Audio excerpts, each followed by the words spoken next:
All right, here we go.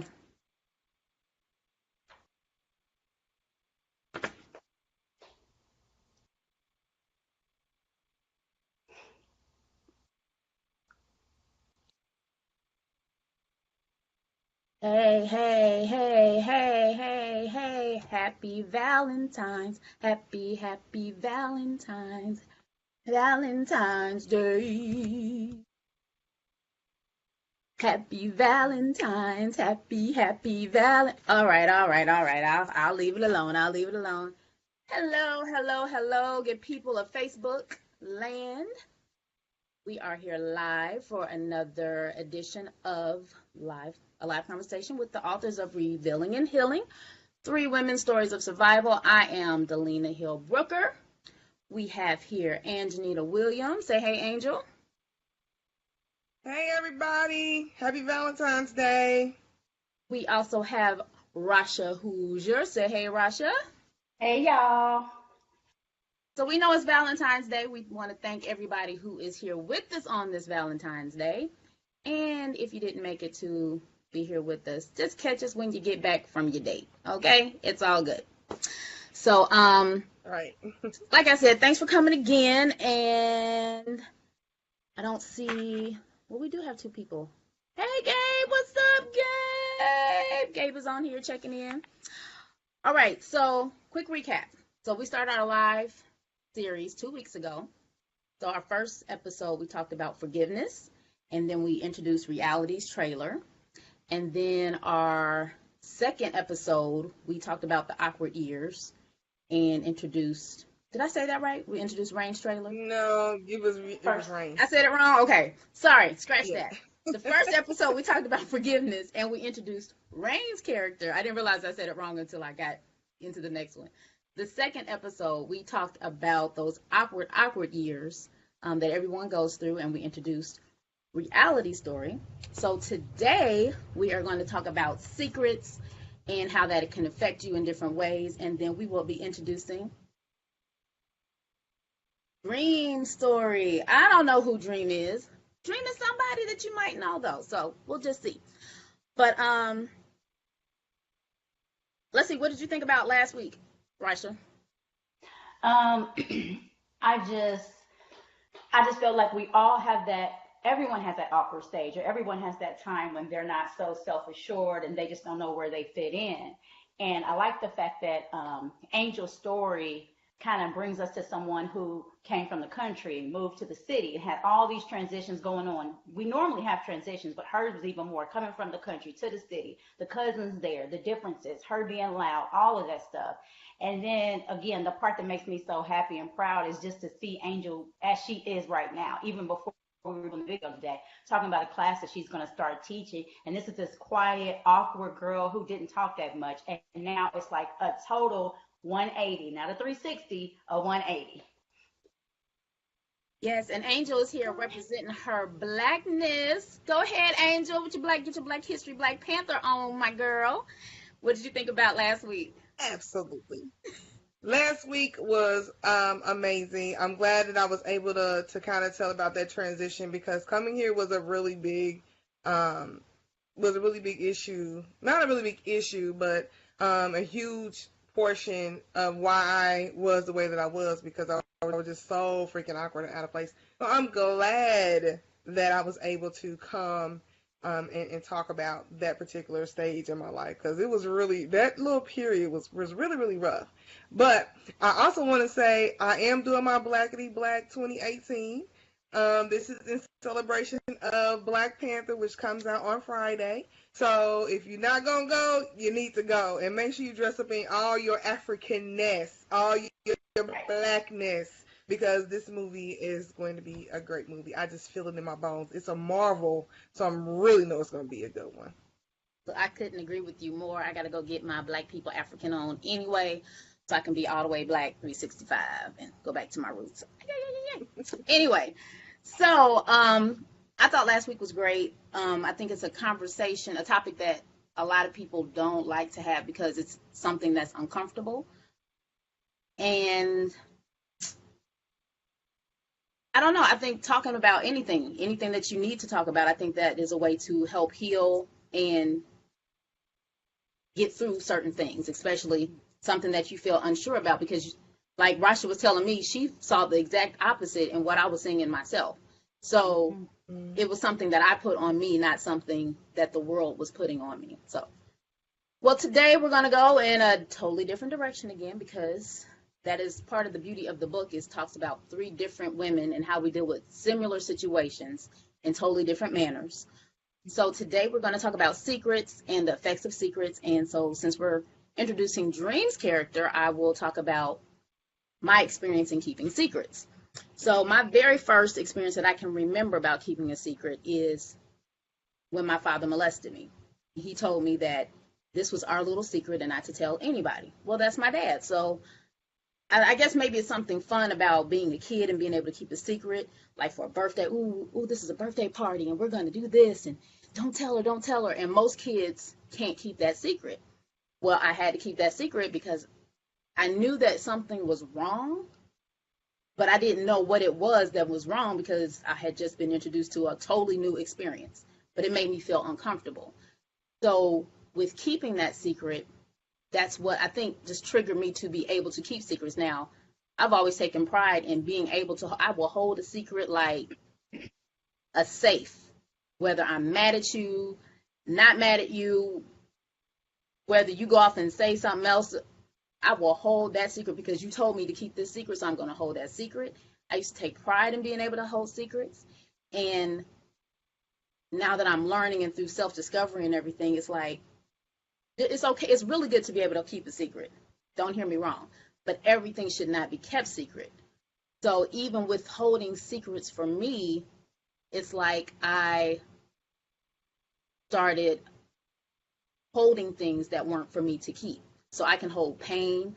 I can hold emotions. I'm always together. I could be going crazy on the inside, but this, you would never know. You would have to know me super well to know that, oh, something's not right. She's not feeling 100% today, because I will hold it.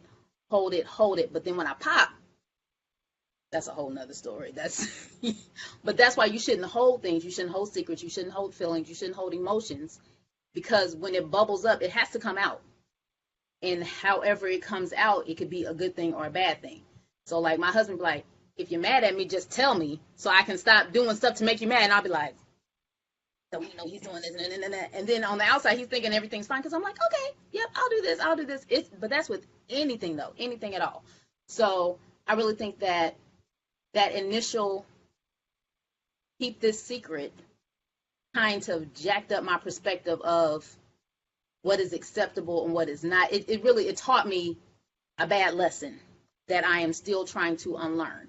So when I started having children, they were not allowed to keep secrets.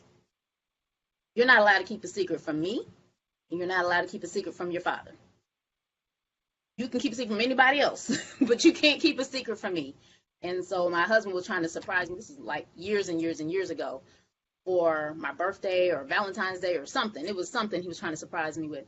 My son came in, he was like, well, Mama, we're going to go out to eat, and we're going to do this, and we're going to do that's right. And he was like, why you tell her? I'm like, you better tell me. Don't tell him if you don't want me to know. Like, you can't get me on a secret telling my kids to keep a secret from me. That's just not, and I had them embed that in their head since they were able to talk. You tell mommy everything, you tell mommy anything. There's nothing that you can't tell me. So I just really think that it's bad that that's how I coped or managed or whatever the word is that I'm looking for. But I'm learning, and it's a harder lesson to unlearn than it was to learn, because that was my way of life. So even after, say, my parents split up, nobody told me not to say anything to other people. I just didn't tell anybody everything that was going on. And you don't really want your family in your business, other people in your family business either. But I needed help. I couldn't reach out for help because I'm just going to hold this. Somebody going to fix it. I don't know, So that's kind of where that whole thing goes. Let's see. Let me look at my notes, make sure I didn't miss anything. But I am trying to work on that. I am still as outgoing and boisterous and everything that I can be and am usually, you usually only see the really fun side of me unless I am 100% not happy. There's no middle me. I'm either all the way left or all the way right. And even like in church, if I can feel the spirit and I know that God is there and moving, but I will hold on to his unchanging hand as quietly as possible. And my first lady and a couple of people in my church, they be like, he about to hit you. It's going to get you. I'm like, don't, you keep that over there. You keep that over there. Don't let it do me. And it's not that I feel any type of way about people who shout or catch the Holy Ghost, whatever you want to call it. That is me not being able to hold it. So that's something totally new from what I've ever known before in my life. And I mean, it's just not, that ain't cute, and it really ain't a good thing. I'm working on it. I ain't perfect. Never said I was. I don't cry. I cry when I'm angry. I don't cry. I don't care how happy, sad, mad. I have to be boiled over in order to cry. Like, that's just what it is. And that's not good either, because God gave us all of our emotions. So we're supposed to use them all at the right time. So I don't know. I don't think the people that cry are punks, but I just feel like I would be a punk if I cried. So I don't cry. Like, I'm trying to change that about myself, but that's my truth. That's where I am. So, Angel, do you have anything to say on that? Holding secrets? I do, actually. I do. Don't spill no secrets, girl. Don't you spill no secrets. We live.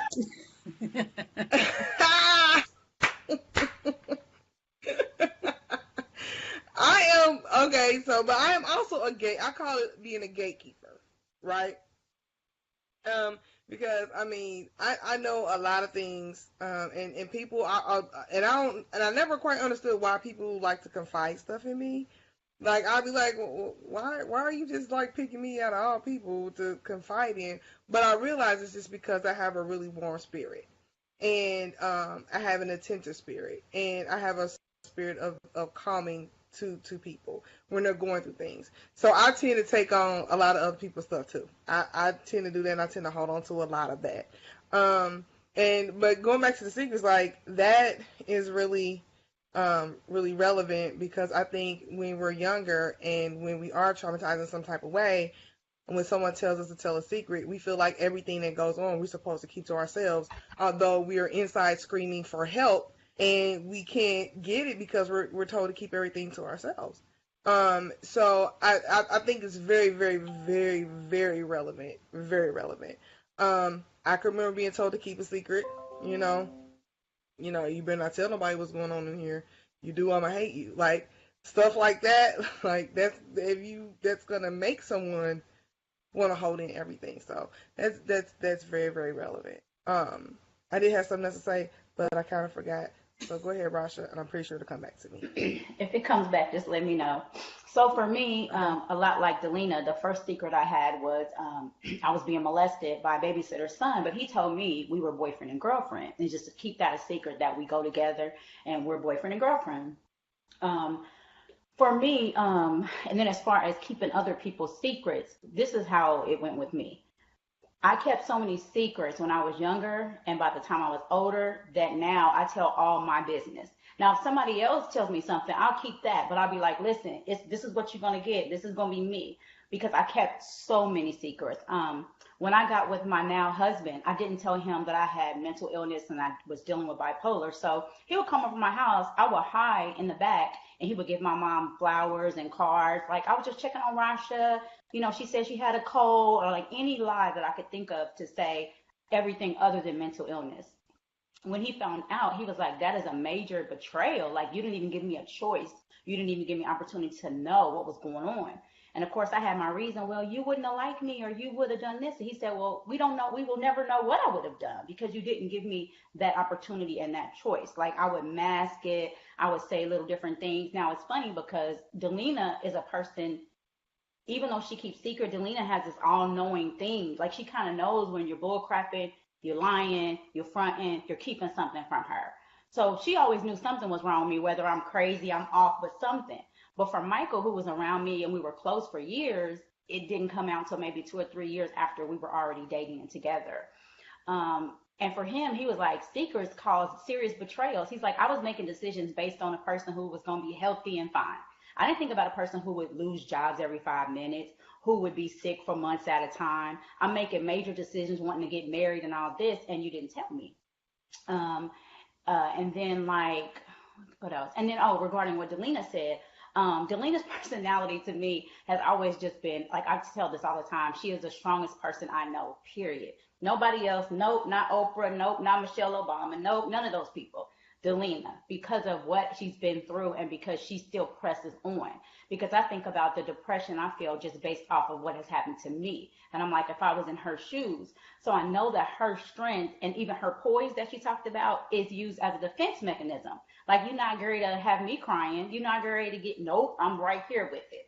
You know, lots of different times in our process of writing, I would be like, Delina, you good? Yep. What's up? What's next? And I would be ready to cry off of the different things that we were unleashing and we were talking about. So for me, again, no secrets. Like you said, when you're younger, it's like, oh, I'm keeping a secret. This is so good or whatever. Now, again, I tend to overshare now, and I need to pull that back a little bit because everybody, I'll tell y'all a quick story. I was volunteering at a crisis center for women. It was a domestic violence center. I told the first girl I met what happened. So the facilitator knew, then the volunteer coordinator knew. So the volunteer coordinator comes to me like, can you please quit telling everybody your whole life story about you being beat and stuff, because they're going to think that they can go back and life can be wonderful. You're literally making them think that, because, you know, I'm here and I'm looking, I got it together, whatever. She's like, we're trying to get these women not to be in a situation. So you could be telling them something, they could think this and that and the other. You just everybody don't need to know your story in here. Just help and do what you can, but don't overshare. So yeah, that's my thing on that. Okay, I remember what I was gonna say. Go ahead. Good. I remember, my bad. It had to do with crying. Okay, Oh, okay. because like Delina won't cry. I'm a big old wimp. I cry for everything. And when I'm happy, I cry. When I'm sad, I cry. When I'm excited, I'm crying. I think I'm probably the only person in the world who, as soon as she starts laughing, tears are really like coming out of her eyes. I cry all the time. Like, but I never, and I remember, she probably gonna kill me for this, but my cousin used to always be like, why the hell are you crying? Like, why do you just cry so much? But I think that's just because I'm a big softie. Like, I am. And I never once thought that crying actually made me like weak. I didn't look at crying as being a weak and a strong thing. I just looked at it like, I'm feeling emotional. I need to release some of this, and this is the best way I know how to release it. So yeah, that's what I was going to say, because I cry about everything. See, my mother and my daughter will cry at the drop of a hat, happy, sad, mad, confused. And Sade will wake up and she'll be like, I was sleeping and I woke up. And I'm like, why are you crying? Okay, but I You have a bad question. dream? Go ahead. I have a question. As a person who cries, okay, and I get mad at myself for crying because I think I'm in the other person's head and they're thinking, here she go again with this crying.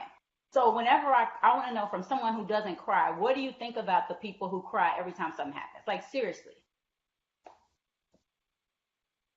It depends on what it is. Okay. Like, you can cry in a movie. Okay, that was Yeah. appropriate because it was something sad or whatever. Yeah. You can cry at a funeral. And I haven't been to many funerals. I don't know that many people who have passed away, thank God. So I can't really say, I mean, I have cried at a funeral before, but I can't say that that's the norm for me. Mm-hmm. Now, my mama will cry. She cried when my son graduated. And, okay, she's an emotional person. She cries a lot. But I was like, Mom, it's okay. She was like, well, statistically. And so she just ran down all these statistics, and I was like, Yeah. oh, Lord. Black That men is in America, not- baby. Black Right, I was men. like, okay, now you're really crying. You're doing too much. So stuff like that, I'm like, here we go Me and your again, mom can be whatever. best friends. So it really depends. And I don't necessarily think that makes them weak, or like some people are just more sensitive. And I'm not saying that I'm insensitive, because I have a really big heart and I can empathize and feel with just about anybody on any situation. It's just that I just hold in my thug tears. That's all I'm saying. Because I'm a thug She at heart from the suburbs in Indianapolis. She just laughing about that. Look, wiping my eyes, wiping my East eyes. side, baby. I have Right. always been, but I have always just been that really emotional, sensitive type of person. And I don't know, it's just that's just always been in me. And being empathetic and always trying to help somebody and always trying to do something, and never really thinking about, you know, what's gonna happen to you? Like, what you gonna shortchange yourself in doing all of this? Now, see, I can That's just help. been in my nature. I can be in the trenches. And unless it's something that really, really is closely connected to me, I really won't be swayed to necessarily cry or to blow up or to react. Now, if something happened to my kids or something's going on with them, like something like that, then yes, I'm going to. That I don't even try to pretend like I'm going to hold back. But like I said, it's something I'm working on. I'm working on it. I might shed a tear. First lady, one day I might cry, but don't count on it. Don't pray for it. We just gonna Girl, see. when you start shouting in church, they're going to be like this. I know. I'm gonna be all. I need that on video. Yeah, she's going to be all over the I need internet. that on video. And they would get it. I need it on video. And I know exactly the people who would get it. I'm watching y'all. I'm watching y'all. But no, even with keeping secrets, like there's things that I kept to myself. For instance, when I got pregnant, I was 15 years old. I knew I was pregnant. But if I said it out loud, that means I was really pregnant. This is what I made up in my mind. That's not really how it works, because the baby's going to keep growing whether you say it or not.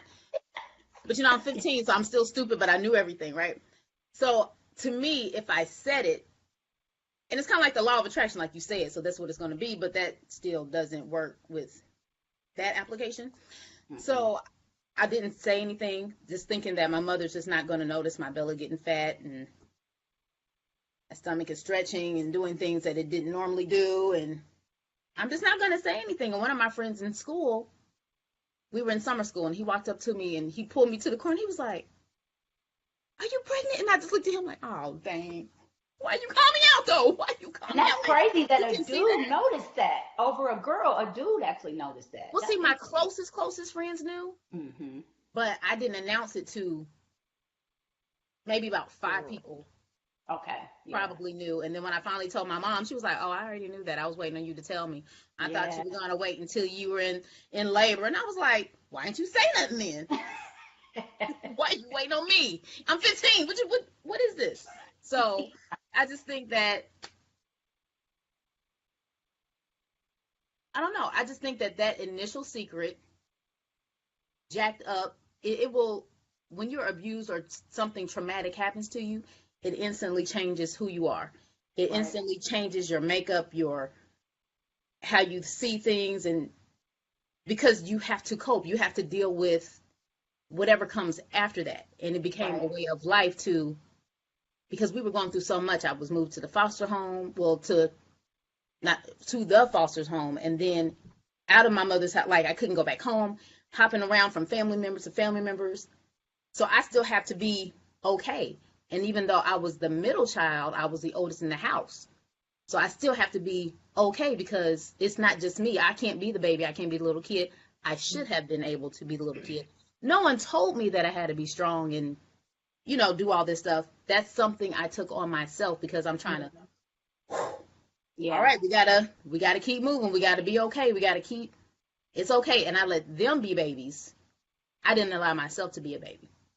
And even though other people were trying to let me be that kid, I mean, I was still a kid, but emotionally, I just couldn't do it, because you've jacked up my childhood. So therefore, I'm no longer technically a kid, because I've been exposed to things that a kid shouldn't be exposed to. So, anywho, let us get into this next video. Oh, did you have anything else? Anybody have anything else they wanted to say? Nope. Okay. I was looking at my notes. Okay. So we're going to get into the next video. And like I said, it's Dream's story, which is my story. And so there's an issue going on with this app that we're using. They've been trying to fix it. It has not been fixed yet. I've looked at other alternatives. So what I'm going to do is put the video in the comment section. Okay, cool. And then I will also, after we're done, post it on my page, just out by itself. So we're going to post this here video. And hey, we didn't see people hollering at us. Delina's multi. So, hey, Jackie. Yeah, you see everybody. Heather. Hey, Heather. Jackie. Chandra. Chandra. Yes, all of my peoples. Hey, people. Everybody is not at Red Lobster tonight. Right. Happy Valentine's Day. Red Lobster is so overrated. It is. I think about being 16 when I think about Red Lobster. 16. That's the only thing. It was so fancy back then. Just fancy, honey. Ponderosa. Fancy. Oh, Ponderosa. Oh, my gosh. Oh. I don't know about that, but okay. Wait. You don't like those steaks, Angel? No, y'all remember Cattle Company? No, I don't. Cattle Company. Delina, you remember Cattle Company? Left Indianapolis, y'all. She left everything Indianapolis right in Indianapolis. I sure did. I mean, Cattle Company closed like shortly after my senior year, but it was. They did. I love Cattle Company. That was a place on Shadeland, right? Hold on, y'all. Hold on. It's not letting me tag it because it's still live. Hold on. Go here and do it like this. Keep talking. Somebody say something. Help us. Okay. You know, I can always say something. Always. I'm gonna have to shut But I think that's why, again, back to Delina, because I know her so well. Like you said, the her being a grown up and trying to take care of the kids when she should have been a kid. Again, that's how she is in life anyway. So like stuff's happening again, she's poised. Okay, I'm taking care of this. I got this. I got this. I got this. I got this. You know, and at some point, thank God she found a man who's loving and kind and who can come alongside her so that she doesn't have to do everything and be like, I got this. He want to be a house husband. Right. So that yeah, that's his goal in life, is to be a house husband. He wants to be a house husband. He could just take care of her travel plans, what she's wearing, all that. She's at this seminar, that seminar. And sometimes God does put people in your lives so that they can help you to deal with some of your issues, whether it's, you know, your emotions, secrets, all those kind of things. Even he makes me sit down. He makes me sit down. He be like, stop. Yeah, I got it. Because if not, you'd be running around all over the place. Yeah. And even Angel, again, it's funny to see all of our growth, because, Delina, tell me when you want me to stop talking. No, you're good. Because even seeing our own growth, Angel, again, was just quiet. She was quiet, but Angel's like that chill poet chick that you knew was going to be cool and chill. But at some point, Angel ain't chill no more. She has to speak out. She knows what's, like, one of my friends, you know who you are when you watch this, was like, Angel is so woke. That girl is woke. She know what's going on. I said, Angel's always been super smart. She was like the smartest of our group. But you would never know it because she'd just be chilling with a cigarette. Not a cigarette. I'm no longer a smoker. She doesn't smoke anymore, guys. But she just be chilling. You know, she's quiet, she's chilling. But once she got in school and started busting her butt, and think about it, this is a teenage mom who people like, you ain't gonna do nothing. Because how old were you? Delina was 15 when she got pregnant. How old were you, Angel? I was 14 when I got pregnant. Yeah. And I had my son 5 days after my 15th birthday. Yeah. And it was kind of coming from everywhere. And you know, you deal with the societal stigma of being a teen mother, and people looking at you different, and people really talking to you different, and especially when it came to like the opposite sex, they automatically figure that you was about to give it up because you gave it up that one time, so you gonna give it up some more, and it was that just added to more awkwardness. You don't know how to deal with stuff. You don't know how to deal with things like that. And so I just had to buckle down, but but like I said before, you know, he was born for a reason. He's here for a reason. You ready, D? You looked up. It's uploading. I can't put it in the feed because I'm on live right now. I just started a new post. Okay. There's no way around it. Okay. And then as far as keeping secrets, I kept my pregnancy a secret as well, the second one. Because I had already been pregnant the first time, and it's like, really, you done got pregnant again? I was over there singing with a group, going to Atlanta. It's hot, and I'm wearing heavy, super big Carl Kanai sweaters. We ain't gonna give too much of the book away, y'all, because y'all need to get it. But we were good at thinking we were keeping secrets. And then my mom said the same thing your mom said. I knew you was pregnant. I was waiting on you to tell me. Mm-hmm. Like, Yeah. don't wait on me, please. Mama knows. Yeah, Mama always knows. Mama knows. Okay, I don't want y'all to leave this live stream, Mm-hmm. but I'll need y'all to leave the live stream and then come back. If you I would. just posted the video. It just posted on the page. So the video's on Delina's page now. So go ahead. Oh, let me tag y'all in. So go ahead and look, and then we'll still be here live. Yeah. Okay, I'm gonna hop on over. It's on your page, you said? Yep. I'm about to tag. Because I need to look so I can be surprised. Yeah. Okay, y'all tagged in it now.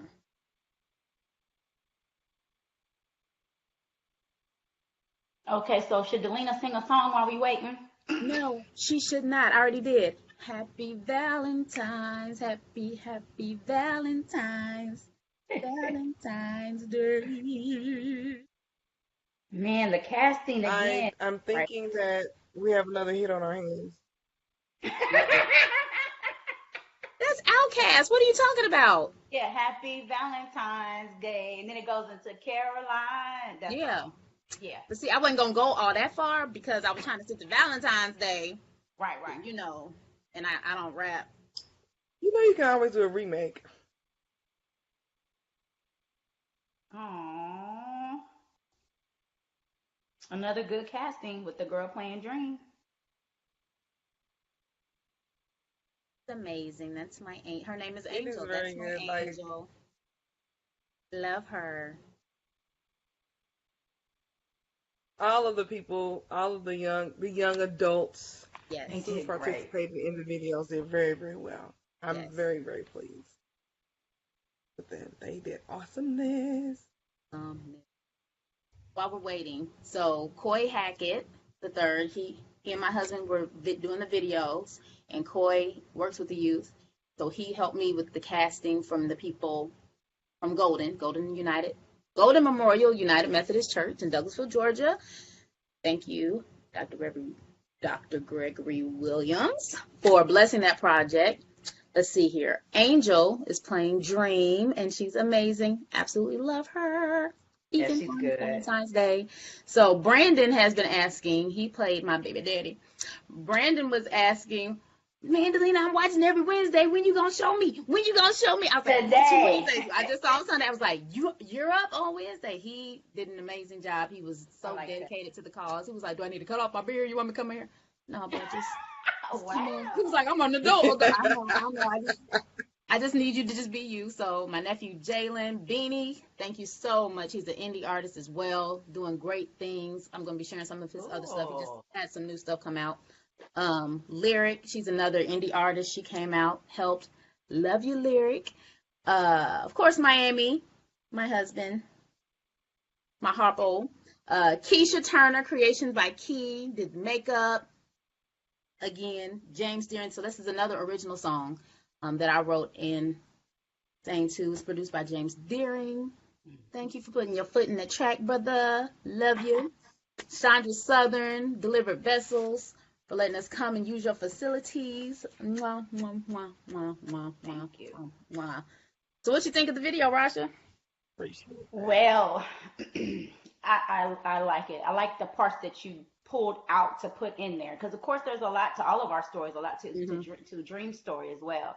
But I like those parts you pulled out because those were pivotal moments. Again, when I talk about your strength, again, I don't want to give too much of the book away, but Delina had somebody very close to her that passed. I don't know if you want to say, but it was a pivotal person in her life, you know, and she had to move on and still pick up and move. And the thing was, she picked up and moved to Atlanta from Indianapolis with not much of nothing, not a whole lot of money. The church took up an offering for her to go, which that was amazing. I had never heard anyone doing that. She put her son in a car and left.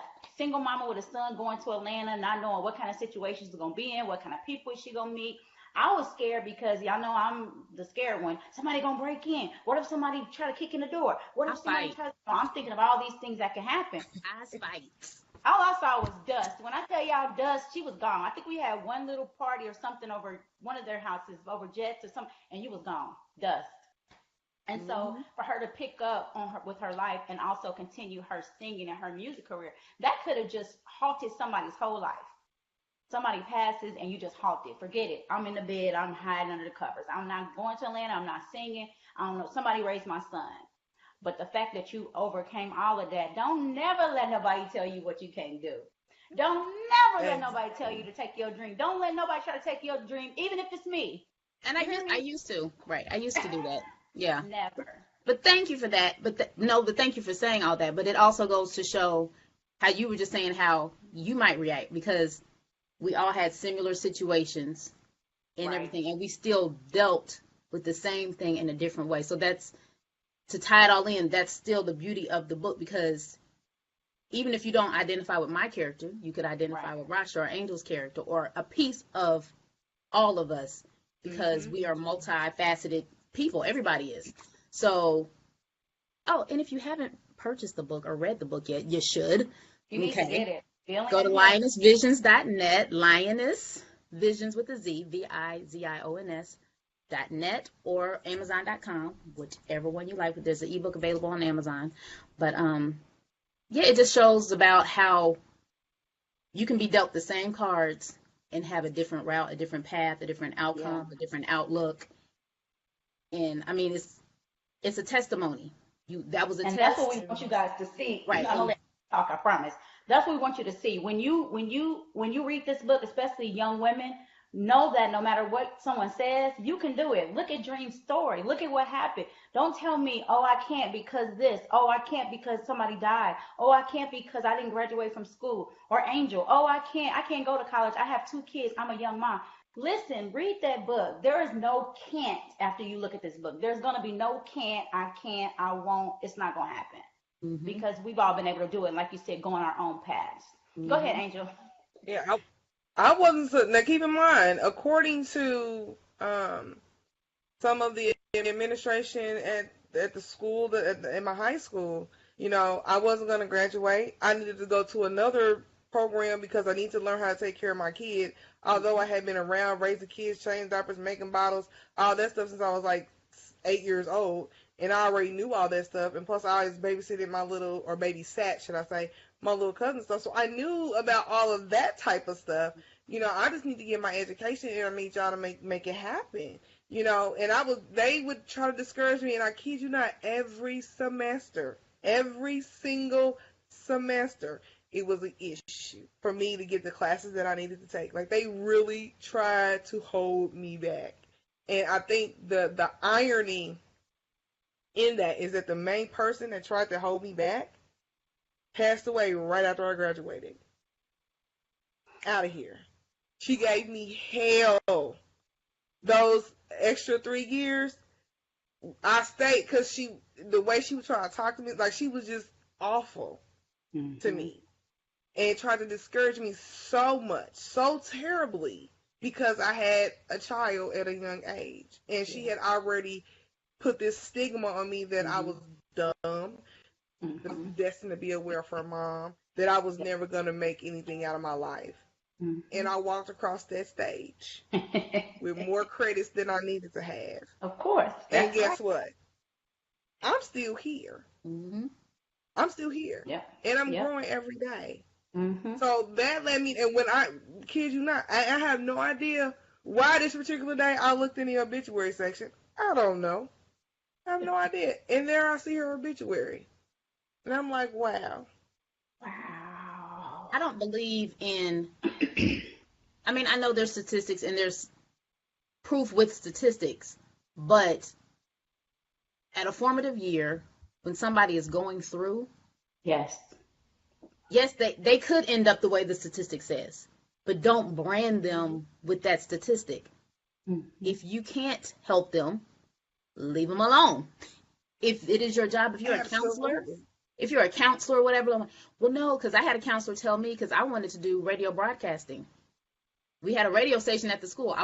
She was like, well, no, you really shouldn't do that. You probably wouldn't get a job. And so I've done everything around that except for this is kind of it. Look, this is kind of it. And this was just that's what I was something different. But she told me not to do it, and that was before I got pregnant. So by the time I was pregnant, she was looking at me like, "Girl, just graduate, okay? Yeah. Just get on up out of here." But Well, she said, I well, don't at think least you she told should. you to graduate, because mine said, Yeah. She didn't have a choice because I talk back now. I'm I'm I'm a, I ain't never had no problem going off on an adult. Okay, so what you Don't not take about it. to do? Y'all don't want to see the old Delina. Y'all don't No, want you her. don't want to do Y'all don't that. want her. So I'm I have a sorry. question for you, Dream. What Mm-hmm. kept you going? What kept you going with all these different things when we talk about these different setbacks in life?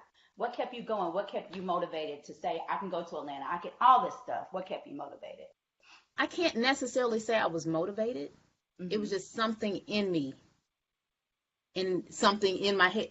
Go, go, do Yeah. this. Go, get up. Go, keep moving.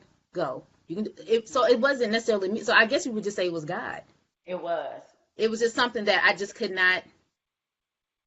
I wanted to, and I'm like, no, but it was just something in me saying, keep moving, keep Right. moving, keep moving. And moving to Atlanta was the best thing I could have ever done in my life because Hmm. I would have been stuck in Indiana. Yes. I would have just been yeah. stuck in a whole Yeah. bunch of different mess and cycles, and it broke the pattern for me. Right. And then I was able to show my son something different. Hmm. And now my other younger children, they have never seen anything like what I have. I was able to break because there was a whole lot of circles of dysfunction. Right. So we're only talking surface. The book is deep. It's not all Yeah. depression, not all bad stuff, because Right. there are upsides, but we have to address the hard stuff, show the bridge, and then on the other Right. side of the bridge. Right. So, um, forgot where I was going with it. Oh, wait, It's wait. You said, oh, we all can be old, Angel. I'll be turning You Well, said 25 I you was kept just going to going. say, You said in you kept going. You kept in going. Oh, I know. You said your children now that you left and went to Atlanta, hmm they even see right. that.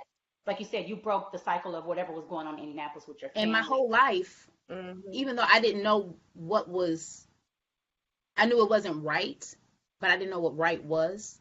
Hmm. I knew right. it wasn't right. So, but I would pray and I would hear that we were the last line. I was the last line. Hmm.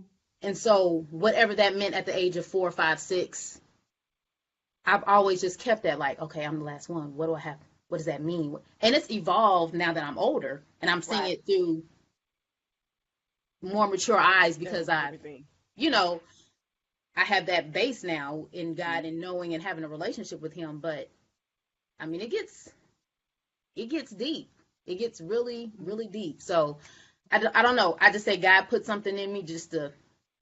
My Yeah. kids are track stars, and I passed my track legs on to them. But internally, spiritually, I'm just gonna keep running. Like I Right. don't know anything else. And even though the odds were stacked against me, Hmm. my core people never told me no. They Right. never said that I couldn't. Everybody Hmm. else around me was like, "How you gonna do that? And why? That don't make sense." But my mama and them, Yep. they never said you can't. It's not gonna happen. It's Hmm. impossible. So to me, forget what the outsiders are saying. My core says Right. I can do it. I don't Right. see how I'm gonna get to do it, but I did it. And Hmm. this is how I approach everything. Like, what can I do on my own? Who do I know who can help me? Hmm.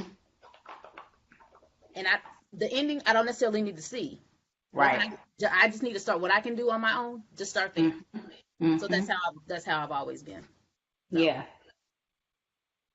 so that's about it. That's Okay. I hope you guys enjoy the story of Dream story. Like I said, all of these stories that we've introduced are introductions. It's nowhere near, that's the surface level. It's nowhere near everything that each particular person has gone through. Um, Mhm. but we know it's Valentine's Day. Go be with your boo. And if you don't have a boo, go love on That's right. yourself. Love on That's yourself. Because you got to love you first before you go that's loving right. on somebody else. Okay? Or, Hmm. So we will or be if you have back homework to do, again next Wednesday, same yes. time on my page. Share this video, like the video, replay the video, share the other stuff too. And if you haven't seen the other ones, they're on YouTube as well, and I'll repost them every once in a while. I don't want to be overbearing, but I'll repost them because some people said it got lost in the feed, so I'll be reposting stuff for you. So Right. thank you again for joining us. See you next week. Thank you. Happy Valentine's Day, darlings. Happy Valentine's Day.